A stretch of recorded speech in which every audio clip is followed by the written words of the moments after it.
Magandang gabi muli sa ating mga kasambahay. Kayo pa rin po ay nanonood ng My OFW Story. Mga kasama natin dito sa loob nating studio, sina Ronald Torres, siya po ang isang waiter ng isang cruise ship. 15 years po siyang nagtrabaho in a food and beverage services at ngayon po, siya ang may-ari ng TNG Catering Service. Kasama rin po natin dito sa loob ng ating studio si Mark Eden Iliaga, ang OFW ng 18 years at 18 years old ng vlogger, no? Ang kanya pong vlog ay I Pinoy Circle, Expat on the Spot. After working for 13 years abroad, decided to go back home and finish his bachelor's degree. So, welcome po dito sa ating My OFW Story, Mr. Ronald and Mr. Mark. Okay? Unahin natin siguro seniority, di ba? Si Ronald muna, no? Ronald, ikwento mo nga ang buhay mo sa amin. Bakit nagtrabaho ko sa ibang bansa and then afterwards, 15 years, bumalik ka dito, sinubukan mo uling magnegosyo, ngayon ay isa ka ng matagumpay na negosyante. Thank you po. Matagumpay. Isang magandang gabi nga po ulit. At siguro po magandang sabihin na kaya tayo naman nagtatrabaho lahat ay dahil sa ating pamilya. At noong pong panahon na yun, medyo batang-bata pa po ako noon. 22 years old pala ako nag-start akong mag-work abroad. So, it takes 15 years bago ako nag-decide na mag-stop. Pero along the way, handun po yung mga sacrifices, mga malayo sa pamilya ika.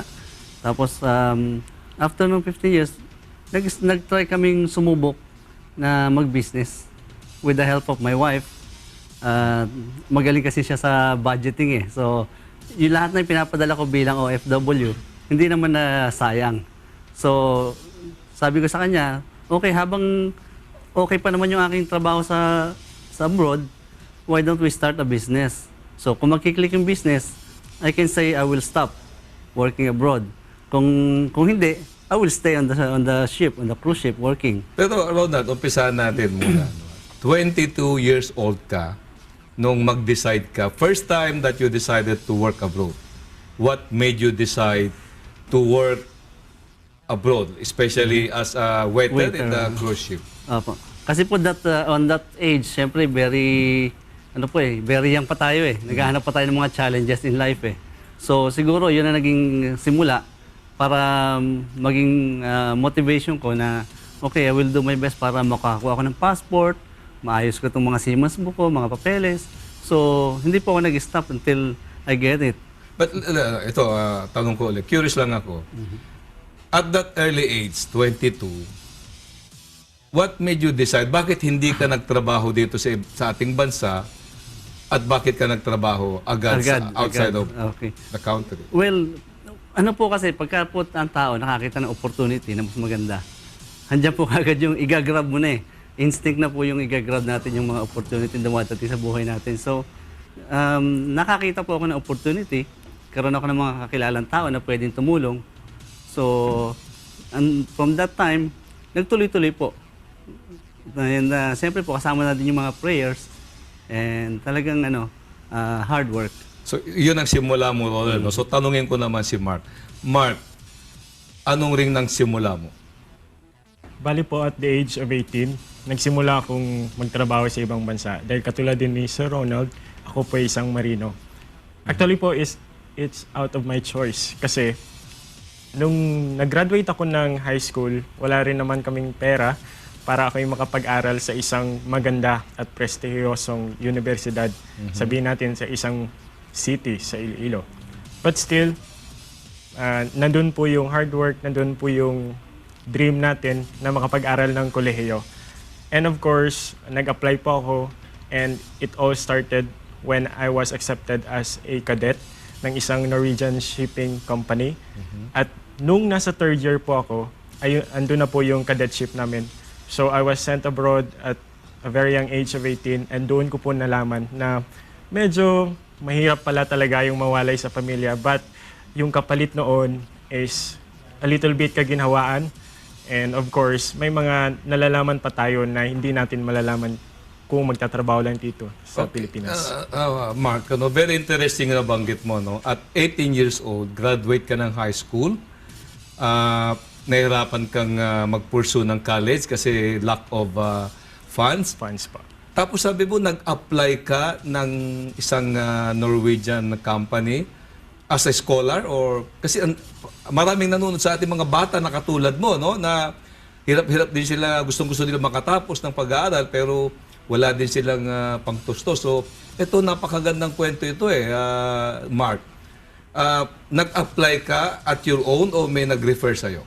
Yes, sir. I would just like to correct, at the age of 16, 16, ha? yes, Wow. nag-graduate ako sa high school. So, after graduating high school, naghanap ka ng ganitong opportunity? Opo. Kasi hindi ko naman matatanggap na hanggang doon lang akong level, hanggang doon lang akong, na kumbaga, hindi tayo makapag-aral sa isang magandang universidad. Dahil po may mga pangarap din tayo sa buhay. So, ang nangyari po noon, grabe talaga yung kompetisyon. Kasi out of 700 applicants, kami po yung 24 na pinalad na makapasok at tinanggap ng isang Norwegian shipping company. Paano mo nalaman? Kasi maraming interesado ngayon, no? Maraming mga bata katulad mo. Paano mo nalaman na itong company ito ay mayroong opportunity na pag-aralin ang isang interesadong katulad mo? Yes, sir. And also, it's a nice opportunity to introduce the Norwegian Shipping Association. At dahil po dyan, may project sila na tinatawag nating NSA Cadetship Program. So dahil po doon, minsan pumunta sila sa school namin and they introduced this project. At dahil po ako ay naging interesado, pumunta din po sa isang certified na institution na kung saan doon nila in-offer yung project. So doon po, you will start with the interview, with the written examination, and lahat-lahat na po. So kumbaga sa mga And high out of school, 700, if I may cut, out of 700, ilang kayong pinili para maging scholar? only 24 lang po. 24, pinalad and na you're one of makapasok. those 24. Yes. Okay, and then natapos mo yan. Yes po, natapos ko naman sa awa ng Diyos. And doon na nagsimula ang lahat-lahat na at on my third year, yun na, I was quickly sent abroad and work on an international going vessel. Third year ka pa lang, hindi ka pa graduate. Hindi pa po Pinadala ako ka na graduate. for another parang actual apprenticeship. Yes po, apprenticeship. You must be good, no, Mark? Thank you very Okay, much, sir. continue with your story. Yes. So, nung nasa first year pa lang ako, I mean on my third year at apprenticeship ko yon, doon ko talaga nalaman na a life of an OFW is, never to be underestimated. Dahil nga po, lahat ng paghihirap, kailangan mong gawin. Yung pagkamis sa pamilya, you need to fight it. And it's not only that, kasi kung ikaw ay isang seaman, hindi lang yung homesickness yung dapat mong labanan. Minsan po, hindi maganda yung panahon. May mga biyahe kaming malamig, sobrang init din, or sobrang maalon. But still, you need to keep yourself intact dahil nga may pangarap ka eh. And of course, I started writing a blog para at least malaman ng publiko or malaman ng lahat kung anong nangyayari on board or at the middle of the sea. So yan po, nagsimula ang lahat. And I was very lucky or I was very happy now na medyo binigyan tayo ng recognition as an outstanding OFW blogger. Well, I must say, Mark, you're not just lucky. You are also very talented. But Thank going you. back to Ronald, when you thought of working abroad in a cruise ship, tapos ka na rin ng Opo, pag-aaral. Tapos na po ako ng 4 years course, Hotel and Restaurant Management. And then, binata ka pa noon o may pamilya Binata ka? pa po ako noon. So, Binata ka, no? Nung time na nag-abroad ako, binata pa po ako noon. And then, ang una mong trabaho sa cruise ship? Ang naging una kong po trabaho noon ay sa restaurant. Naranasan ko po na magsimula sa mababa, yung katulad ng mga Parang taga-linis-linis. messboy, Oo, mga yung mga ganon. ganun, mga linis ng mga restaurant, ganyan. Mga na-experience natin yung mga sapat wash, yung mga malalaking kaldero sa kitchen. Yeah.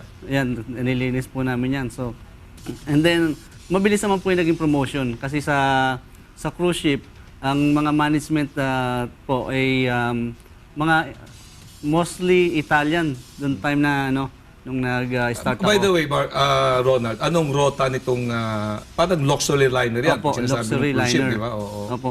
Yung unang-unang company ko po, sa Europe kami. Mhm.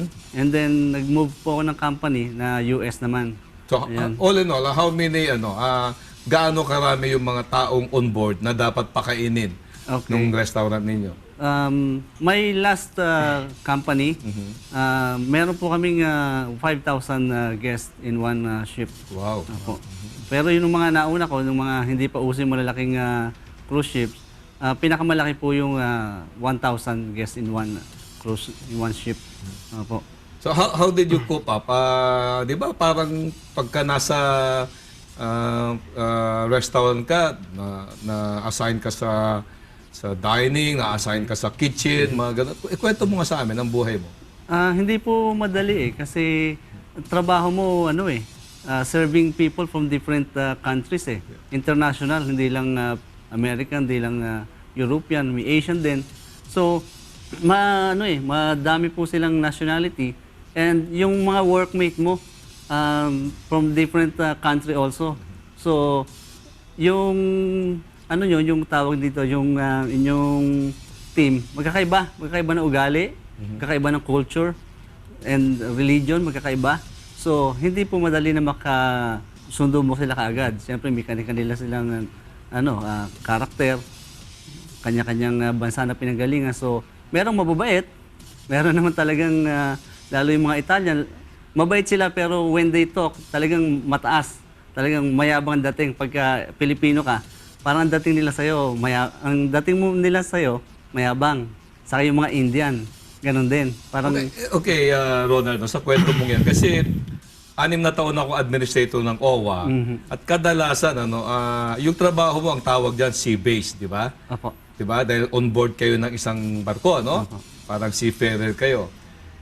Nung administrator ako ng OWA, lahat ng mga reklamo na naaapi daw sila, naagrabyado daw sila, hindi sila sinisweldo, karamihan yung mga land-based. Okay. Pwede ba nating i-share sa ating mga audience ang naramdaman mo ba yung pang-aagrabyado, pang-aapi habang ikaw ay nasa barko? Actually, pagka po sea-based ka, hindi mo ma-experience yan Kasi may tinatawag tayo na yung department na may handle sa mga tao na isang report mo lang sa kanila tungkol sa problema mo ay na-action na. Yan po yung Parang grievance committee, gano'n. Kung hindi ka papakinggan doon sa management sa barko, merong mga lawyer sa labas na naghihintay lang na merong bumabang crew member para magreklamo. So, hindi po namin may experience na gano'n kasi it's a big company, so talagang maingat sila pagdating sa mga problema ng employee nila, ng crew member nila. Pero dalawa, as a sea-based, di ba, on board a ship, dalawa yung human relations mo, di ba? Yung management, which is almost all your managers are foreigners, di ba? And then, yun namang human relation mo doon sa mga customers, which are, sabi mo nga, kwento mo, Ronald, mixture of nationalities. Opo, gano'n nga po. Pagka sa customer, maganda naman po kasi na nagiging training pagdating sa mga cruise ship kasi mga tourist ang ang guest mo. So, maganda ang mga training kung paano mo makakabagayan yung mga tao, hindi lang yung guest, kundi yung mga ka-employee mo. So, tuloy-tuloy po, every week, mayroong training. At saka, konting mali mo lang, may warning ka. Or kung hindi man warning, kung talagang hando ka na sa time na talagang over ka na sa kaso, talagang pauuwiin ka. So, malaki po mawawala sa'yo. May maganda ka binanggit, Ronald, yung training, no? Magandang training. Kasi marami ding nanonood sa ating mga opisyalis ng ating pamahalaan, no? Lalong-lalo Department of Labor and Employment. Siguro, napakinggan nila na yun ang problema siguro sa land-based, kulang ng training. Sa sea-based, maganda ang training, kaya medyo walang masyadong problema. Kasi weekly po. Yes, so balik tayo kay Mark. Naramdaman mo ba yung kasi ikaw pinag-aral ka nung bali employer mo di ba? Yes po. After graduating, the same employer na nagpaaral sa iyo, yun ang din ang employer mo, no? Yes po. So, but you also have also to deal with your yung mga passengers, o yung mga customers ninyo, di ba? So, naramdaman mo ba ang tulad ng reklamo ng mga land-based na Naapi sila, hindi sila nasusweldohan. Yes sir, it's inevitable ano. Pero sa part ko naman, hindi ako katulad ni sir na medyo marami sila and masaya sila sa barko. Kasi I was on board bulk and tanker carrier vessels. And we're in, 27 lang kami na crew. And yung the same mukha pa rin yung nakikita ninyo or araw-araw, ganong ugali, ganong, ganong aura yung makikita. And balik ako doon sa kung naramdaman ko ba, yes po. But sinasabi ko na lang sa sarili ko na nagsisimula pa lang ako sa industriyang ito and my patience should be napakahaba dapat. Kasi as per sabi nga ng mga magulang ko, kapag ikaw ay nagbabarko, dapat sako-sakong pasensya yung baon mo. Dahil nga po may mga cases tayo na yung iba nawawala na lang or yung iba hindi na natin alam kung nakakabalik nga ba ng safe or buhay. So in that case, para sa akin, hindi naman siya yung hindi tayo pinagsusweldohan or meron tayong mga bagay na for the good of the crew hindi binibigay. Kalimitan po, yun talaga yung test of patience. Kaya para sa akin or para din sa mga kasama natin sa industriya ng pagmamarino, dapat po talaga maging magpasensyo, patience tayo. Mark, describe mo nga, nabanggit mo nga, hindi ka kaiba ka ni Ronald kasi Ronald, cruise ship. Ang pasahero niya ay 5,000. Yung sa'yo, ano yung career? Pakiliwanag mo nga para malaman ng kasi sabi mo, 27 lang kayo on board At saka yung bang 27 crew is a mixture of nationalities or these are all Filipinos? Tama po yan ang sinabi ninyo, sir, kasi I was on board bulk or tanker carrier vessels. So sa barko So oil tanker? Hindi po, kasi yung barko namin is pwede siya ma-convert into a bulk carrier or a tanker carrier. Bulk carrier which depends on kung anong kargada namin or where is the voyage. At yung sinasabi parang kayong hauler. Parang gano'n, di ba? Parang ganun po. Basta we can convert the vessel into a tanker and a bulk carrier kung kailangan. And sinasabi po natin na 27 crew lang tayo kasi yun lang naman talaga yung certified manning or kinakailangang tao sa isang barko. Tapos po, nasabi natin na the same aura, the same faces, the same ugali yung dapat nating i-deal. Dahil nga hindi katulad ni sir na medyo marami sila and kung may problema ka or kailangan mo ng kausap, iba't ibang tao.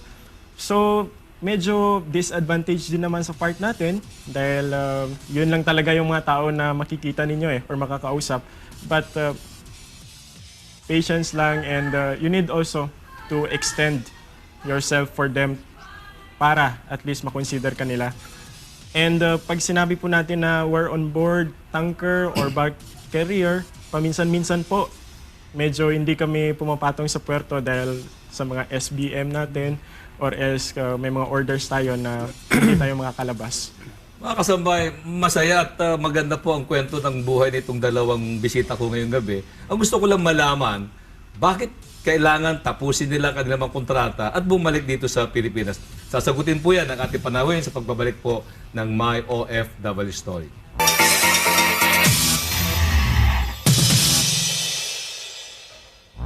Welcome back po mga kasambahay dito sa My OFW Story.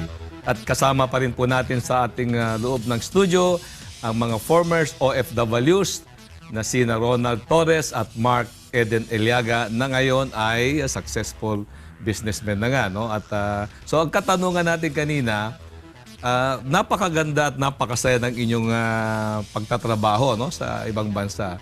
Then what made you decide that after 15 years, unahin natin si Ronald. After 15 years, Ronald, you quit your job and bumalik ka sa Pilipinas. Opo.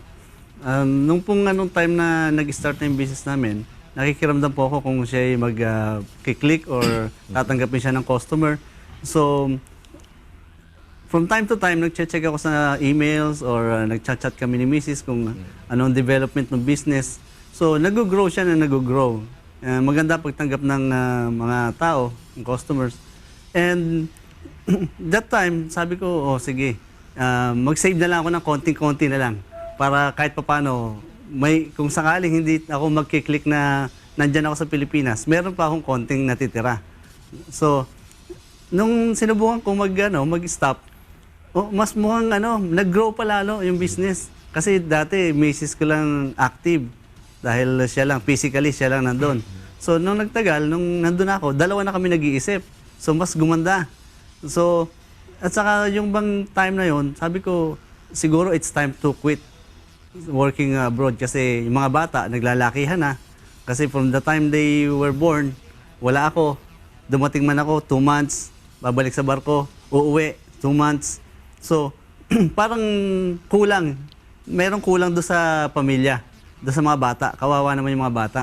So, isa yun sa reason kaya ako nag-stop. And also, pagka palang tao nagkakaroon na ng edad, parang gusto mo, ikaw na yung boss. Ayaw mo na nung ikaw yung inuutusan. Nagbabago na yung image mo dati. As a crew members, talagang active na active ka sa mga tao, sa mga customers, sa mga passengers, sa guests. Eh, nung nagtagal-tagal, parang nawawala na yung interest. So, parang iniisip ko, okay, it's time to quit kasi kung magpa-follow ako ng mga rules ng company, parang hindi ko na kaya. It's time to make my own rules and it's time to make my own company. So, that's the time, talaga nagpursige na kami doon sa business at Ronald, you keep mentioning about your missus, no? Yung wife mo ang nagsimula ng business habang nagtatrabaho ko sa abroad, ay missus mo nagsisimula ng negosyo ninyo sa pamamagitan ng kapital na pinapadala mo. Pero hindi mo nabanggit, kailan ka ba nag-asawa? Kasi nung umalis ka, okay. umalis ka, first time that you work on a cruise ship at the age of 22 years old. 22. Sabi mo, binata ka pa noon. Diba? Kasi merong isang interesting point dito, that there is, kaya ko binuksan ito, Ronald. Kasi nung binata ka at nagtrabaho ko na sa ibang bansa, bilang as a sea base, di ba? Mandatory ka yan, ayon sa batas, na magre-remit ka ng part of your sweldo, di ba? Opo. Okay. Sino yung pinagre-remitan mo noon? Only one. Hindi, not your wife. Wala ka pang up, di ba? when I was when you were still single, oo. I give it to my mom. To Mother my mo, no? To my mother. Mo. Kasi, very interesting ito no? Experience ko yan as a OWA administrator. After how many years ka on working on the ship and then nag-asawa ka? Ayun, katulad yung na-mention ko kanina, nung binata pa ako, yung mother ko muna ng take care. Okay, tapos At kailan ka nag-asawa? At the same time, binibigyan ko siya ng instruction kung saan dadalhin. By that time, ang naging decision namin, magpagawa ng bahay habang binata pa ako. Kaya yung mother mo? Okay. So, nung nakapag-asawa na ako, may sarili na akong bahay. Huwag mo masyadong mabilis. Kailan ka nag-asawa? 28. So, after 6 years? 6 years. Okay. After 6 years, nag-asawa ka. Sino na beneficiary mo? Yung wife mo o yung nung nag-asawa na, syempre yung wife na po. Yes, hindi naman nagselos nanay mo. Ay, hindi na. Kasi po... Kaya na puntos. Kasi nung administrator ako, ganun eh. Kadalasan sa mga seafarers, binata. Apo. So, ang kanilang beneficiary na tumatanggap ng remittances, yung nanay. Apo. Pag nag-asawa, siyempre, automatic yan, lipat sa asawa. Natulad nangyari doon, no? Eh, kadalasan niya, may mga ina, with due respect, may mga ina na mahirap tanggapin yung gano'n. But your mother probably love your wife, no? So, wala namang problema. Well, bilang ina, tanggap naman niya. At bilang anak naman, hindi naman ako nagkukulang din na kahit papano. May extra naman na alam ng misis mo na binibigyan natin mo pa extra. Pinapadaan naman sa misis na pwede bang bigyan mo ng konti ang ating parents. Tumatawa si misis eh. No? Pero yung mother mo din, nanonood eh. Baka tumatawa eh. With her permission lagi. Okay, so after 6 years nag-asawa ka, immediately ba nag-umpisa ka ng nag-umpisa na yung wife mo na mag-business ng restaurant or catering or hindi po agad-agad dahil nga hindi naman po ganun kalaki pa yung aming naiipon. So, siguro po another 5 years bago kami mag-decide na mag-start ng business. So, nung nag-start naman po, naging okay naman po until now. It's still growing. At after 10 years po, doon siya talagang nag-click. Ngayon pa lang po namin nararamdaman yung talagang yung blessings na pumapasok na nung gagaling na doon sa business. Opo. Kasi kaya ka umuwi na rito para makinabang na rito sa success para tulungan ang business mo? Well, ano na po kasi sabi ko nga, naglalakihan na yung mga bata. Gusto ko rin na maging part ako, na nag-grow sila naging part ako nung kanilang, kung ano man yung maging ambisyon nila sa buhay, alam nilang nandun ako, sumusuporta, nararamdaman nila. Hindi po yung katulad nung nasa abroad siya, tawag ka lang ng tawag or phone call. Ngayon po maganda dahil meron mga Facebook, meron mga internet. Nung araw wala pong ganun. So ngayon mas okay po dahil marami nang technology. So yung mga nasa abroad, anytime po pwedeng tumawag. Anytime pwedeng makita yung mga anak. So hindi So katulad nung habang araw. ano ka, habang nasa barko ka ba, Ronald, yung wife mo, siya ang solong nag-handle ng catering business nyo. Actually, since yung pinatayo kong bahay nung binata pa ako ay hindi naman niya natitirhan every time na umalis ako. Nagiging tirahan namin pag nakabakasyon ako. Pag umalis ako, mas comfortable siyang mag-stay with the family. So, Yung business nila. so nung business nyo. nag-start yung business, sinabi ko, okay, let's start a catering business. Together, meeting with yung in-laws ko. Magkakasama po kami nag-start na magplano. So, sinuggest ko sa kanila, bakit hindi natin simulan siguro catering business kasi marami naman tayong kamag-anak, marami silang kamag-anak, mas marami pa nga silang kamag-anak kaysa sa akin. So, magandang time, magandang So reason. habang nasa abroad ka pa, successful na yung catering business ng wife mo. Opo, kasi So this nakilala time- na nga po sa masarap na Okay. pagkain, magandang serbisyo. Since, So this time, masasabi natin na you are the man behind the success of the woman. well, sabi po nila, woman is behind. Hindi, but your wife is more successful. Di ba? Kaya kayo umuwi. Okay. Biniligtad. O, sige, lipat natin kay Mark. Kasi si Mark, you are still active in the Seagoing service. on board bulk carrier ship, no? And at the same time, nagba-vlog ka. And you're now known for that particular vlog of yours, di ba? Opo. Kaya marami nagsasabi nga, you're really very much talented, no? Paano mo napagsasabay at yung bang employer mo hindi naman kang ini-strictohan dyan? Hindi naman po, Com. Pero actually po, yung buhay sa barko is hindi siya ganun kadali. And of course, if you want to do something, you should do it from your heart. Yun na lang po yung naging drive ko. Dahil sino pa bang gagawa kung hindi tayo? Hindi po ba? So, life on board a ship, hindi po siya, sabihin natin na katulad dito sa lupa, na anytime pwede kang matulog, anytime pwede kang umabsent, or anytime pwede kang mag-leave. Pero sa mga panahon po na meron tayong mga extra time, imbes na maglaro tayo ng halimbawa Dota or ng League of Legends or any computer games, ginagawa na lang po natin is to write a blog para kahit papaano may ma-inform or may ma-influence tayo na ibang tao. Wala naman pong reklamo sa employer ko. There was an instant pa nga na na-recognize ng aking mga kapitan ang aking mga pinaggagawa. So, pinagpapatuloy-tuloy ko lang.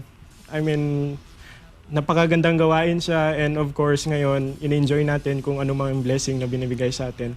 So, this is not of course the end but only the start of a better writing para sa blog po. May nabanggit ka na gusto kong tutukan, sabi mo na life on board a ship, which is yung carrier ship nyo, no?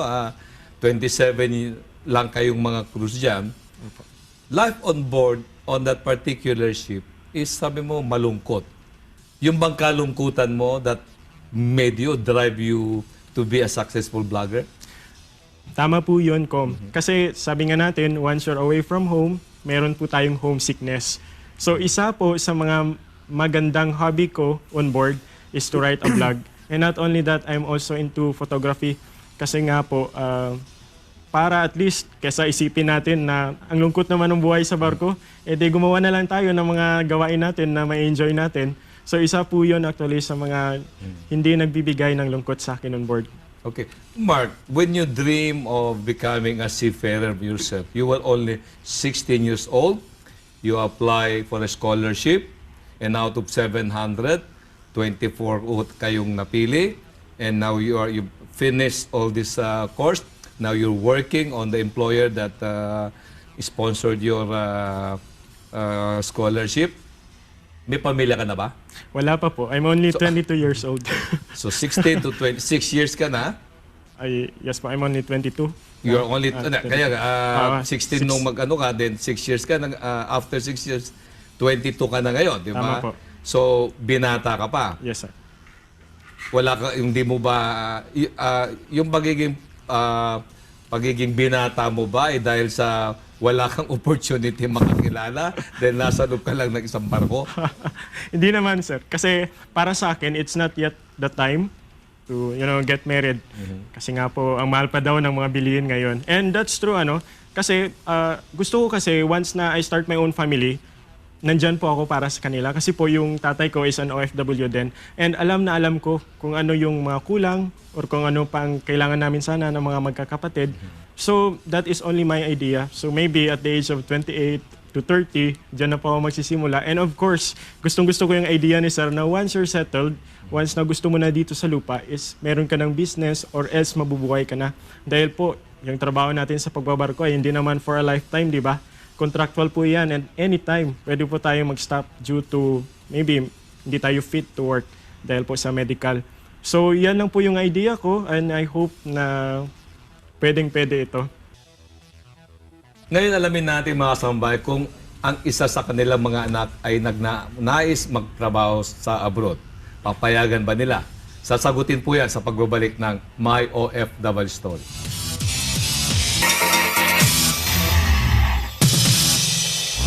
Nagbabalik po ang My OFW Story at kasama po rin natin sa loob natin studio ang mga former OFWs na sina Ronald Torres at Mark Eden Eliaga. At balikan ko po, nabanggit kasi ni Ronald na bumalik siya sa Pilipinas dahil sa kanyang mga anak gusto niyang gabayan. Ngayon, ang katanungan ko, Ronald, paglaki ng mga anak mo at nagpaalam sa iyo para magtrabaho sa ibang bansa, particularly bilang seafarer, papayagan mo ba?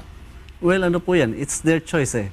So, kung doon po talaga sila magiging masaya, bakit po hindi? Although, gagabayan ko pa rin sila kung alin ang tama, kung alin ang tamang applyan. So, since na hindi naman po nila na-experience na malaman yung buhay ko as OFW dahil maliliit pa naman sila, yung pinakamatanda kong anak ay 13 years old. So, wala akong nakikita na magtatanong siya na, Daddy, gusto kong mag-abroad sa cruise ship. Wala po akong nakikitang rason para magtanong siya ng gano'n dahil wala po siyang nakita kung masaya o balungkot na yung naging buhay ko sa abroad. So, kung ano po maging choice niya, susuportahan pa rin natin. Pero sa pananaw mo ngayon, medyo siguro secondary yung pagtatrabaho sa ibang bansa kasi mas gusto mo ring tumulong siya sa business ng pamilya mo. Totoo po yan. Sa ngayon, mas focus po sila doon sa operation ng business, saka mas oriented sila kung ano yung nangyayari sa business. Wala pong mapasok sa isip nila na, mas maganda sa abroad dahil wala naman po talaga sila nakikita. So, ang talagang ano nila ngayon, focus is business at i-develop yung talent nila, skills, na related dun sa business. So, napakarami pong kailangan naming skills sa aming business ngayon. Katulad ng mga florist, yung mga ganyan, yung mga cake decorator, yung mga taga-ayos ng venue. So, napakarami pong magiging skills na pwede namin ituro doon sa mga anak namin at makakatulong sila sa amin kung yun ang magiging choice nila. Ang kwento mo, Ronald, masaya ka for the last 15 years bilang waiter sa isang cruise ship, no? Ngayon parang masaya ka rin bilang businessman. Can you tell us about your catering service? Itong business nyo ngayong mag-asawa. Well, totoo naman po na talagang masaya yung experience ko as OFW. Kasi po, since cruise ship, talagang people come to cruise for fun. So, even the crew members, they cannot have a dull moment. Kasi bawal po sa amin yun. Kailangan mapasaya ang guest at mga pasahero. So, kung kakalimutan na po natin yung buhay sa barko, naging masaya pa rin ako dito sa lupa dahil nga unang-una kasama na ang pamilya, kasama ang anak, asawa. Since natutulungan ko ng aking asawa sa business, noong time na nasa abroad ako, ang katulong niya sa business ay yung aking mga biyanan. So, siyempre po, mas maganda siguro na mas maraming nag-iisip para mas mapag-grow pa yung business. At saka, yung iba po yung concern ng ano yung talagang mismong may-ari ng business kasi pagka may problema, ikaw talaga magsosolve At every time na masolve mo yung problema ng business, talagang parang fulfill ka masaya ka So every challenge na masolve namin, doon kami sumasaya. Tapos every time na maganda yung feedback ng mga customer, tumatawag sa amin, even though they are nasa abroad, halimbawa, kinasal sila ngayon, after a few weeks, bumalik sila sa Singapore para magtrabaho, tumatawag pa rin sila. At yung iba, nagpapadala pa ng mga regalo bilang pasasalamat. So, na hindi nila makalimutan yung mga naging experience nila during their wedding. So, napakaganda po lagi ng mga feedback ng aming may interesado ka agad na nanonood sa atin nung magsimula daw, misis mo, magkano daw ba ang kapital na pinagsimulan ninyo? Nung po nagsimula kami, since nandun din naman ako nung time na yon, nung nagsimula kami na sinabi ko na, okay, let's start a catering business. Ang hawak po namin pera ng 50,000. 50,000 lang? 50,000 lang. And now, after several years, you can cater 1,000 or 2,000 plates? Opo, basta po every time na meron kang savings, ibili po muna ibili ng gamit na kailangan sa catering. So, mas maganda po kung mabibili mo ng marami. Kasi po, hindi mo alam, bukas makalawa, dadagsa yung customer mo. So, napakaganda po na lagi ka nag-invest for the equipments. Sa manpower naman, madali naman po manpower dahil meron naman kami mga all-time waiters na well-trained na. So, even we close our eyes, kapag nasa labas sila ng event, they can handle the situations without our supervision. So, pwede nating tawagin ka na talagang matagumpay na negosyante sa restaurant or catering service? Nagsisimula pa lang po kami doon sa point na yon. Marami pong mas magaling sa aming mga catering, lalo dito sa Metro Manila. Pero we are doing our best na makapantay. And kung magpapantay man po sa serbisyo, pumapantay na po kami. Ang labanan lang po, mas matagal po sila at mas marami silang puhunan. So, we will never give up to do our best na mapag-grow pa yung business. Si Mark naman, na mga kasambahay, nabanggit po niya na siya, ang kanyang father ay isang overseas Filipino worker also, and then now himself is an overseas Filipino worker. Ang katanungan natin sa iyo, Mark, in the event, of course, dyan ka rin patutungo siguro, no? Yung father mo, pinayagan ka maging seafarer or OFW. In the event nga na magkaroon ka rin ng anak at magpaalam din sa yung gusto niyang like father, like son, no? Yes. Anong sentimento mo? Papayagan mo ba o hindi? Para po sa akin, papayagan ko. Lalong-lalo na if gustong-gusto niya talaga. Kasi po, may mga experiences tayo na pwede nating makuha sa labas. At hindi po natin yun makukuha once na dito tayo lang sa Pilipinas. And of course, kasi yung sabi ng iba, yung pag-abroad daw is kasi kailangan mong mag-abroad dahil kailangan mo ng pera. Para naman po sa akin, you go abroad, it's because may mga kwento po tayo doon na maaaring maisulat. Meron po tayong mga experiences na hindi natin sabihin na makapagbigay ng leksyon o ng aral sa ating mga buhay.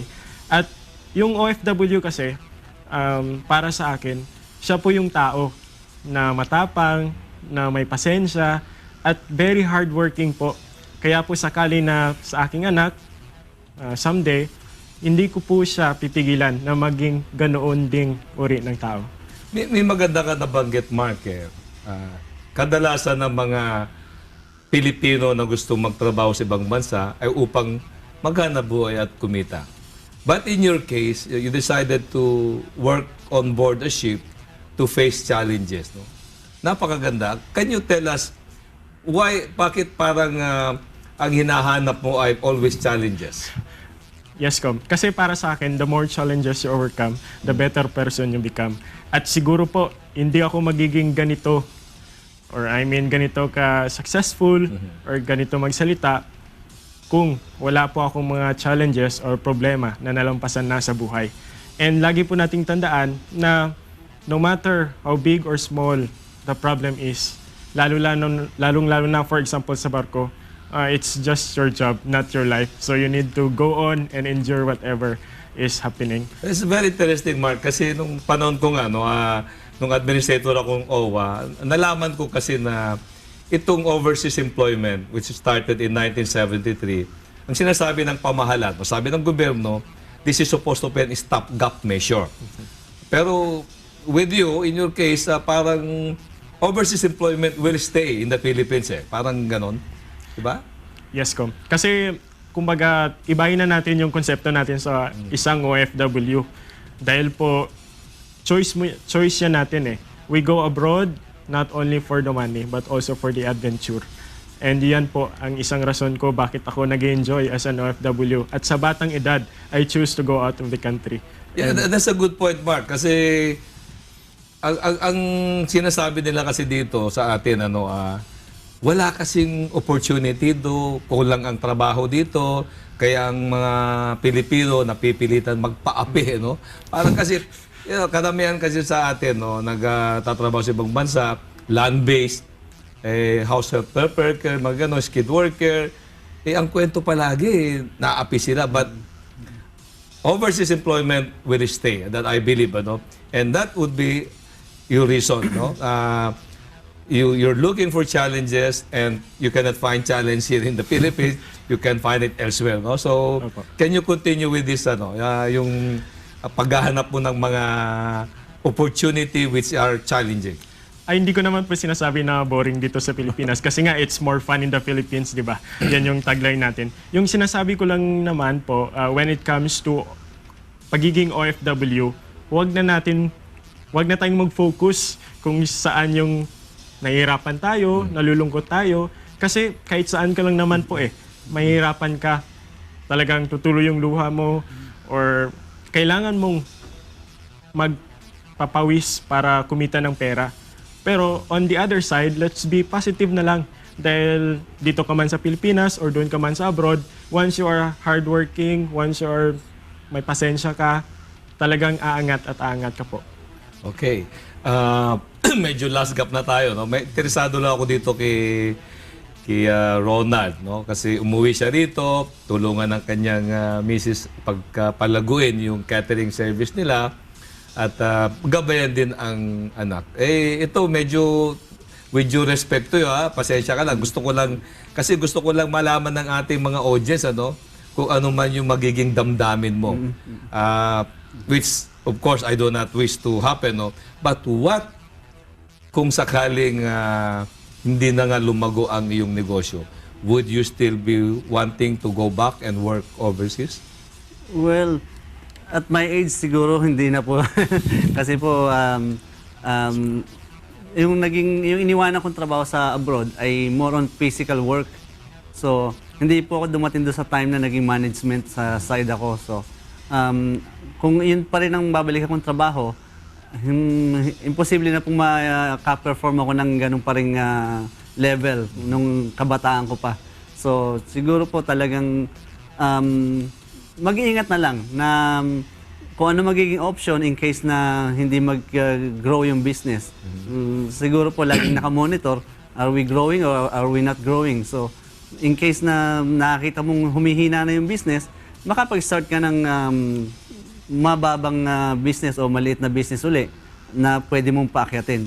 So, hopefully, hindi naman mangyari sa amin. At sabi ko nga kanina, we are doing our best para masiyahan yung mga customers namin at lalo pang dumami. At meron nga tayong tinatawag na word of mouth na kung saan pag nasiyahan ng isang customer, kinukwento niya sa mga kaibigan niya kung ano yung kanya naging experience sa isang catering o sa restaurant o kung saan mang experience merong binigay sa kanya. So, we will not stop thinking for new ideas para mag-continuous yung business. Masaya at maganda ang kwentong OFW ni Ronald. Ngayon, Ronald, pwede bang bigyan mo ng parting words ang ating mga audience? Okay. Sa mga OFW na nasa abroad pa sa ngayon, ang maipapayo ko lang, konting ipon po, konting pagtitiis. Marami naman paraan na ma-save yung ating mga pera since ang ating ginagalawang lugar ay yun at yun din kung saan tayo naka-base. Kung ikaw ay nasa Amerika, yun at yun din naman ang mga area na iniikutan mo. So, be wise. Don't spend too much on shopping, on the things na hindi naman ganong kailangan. So, kung kayo naman po ay mga may asawa na, siguraduhin nyo po na i-follow up sa inyong mga asawa yung inyong mga savings kung naalagaan ng tama. At sa pagmamalaki po, ako po ay nagmamalaki na ang aking asawa ay napakagaling pong mag-ingat ng aming pinaghirapan at wala po nasasayang sa aming kinikita maging sa business or nung araw na ako'y nasa barko pa. Every time na merong allotment, nasisiguro ko po na safe at hindi mawawala. Instead, nag-grow pa siya. Mrs., anong pangalan ng Miss mo? Miss, si Lisa po, Lisa, the only one. Lisa, okay. Mark, share our audience with your parting words. Marami din pong nasabi si Sir Ronald, so idagdag ko na lang po. Kapag po tayo ay part ng pamilya ng isang OFW, alagaan at mahalin po natin ang isa't isa.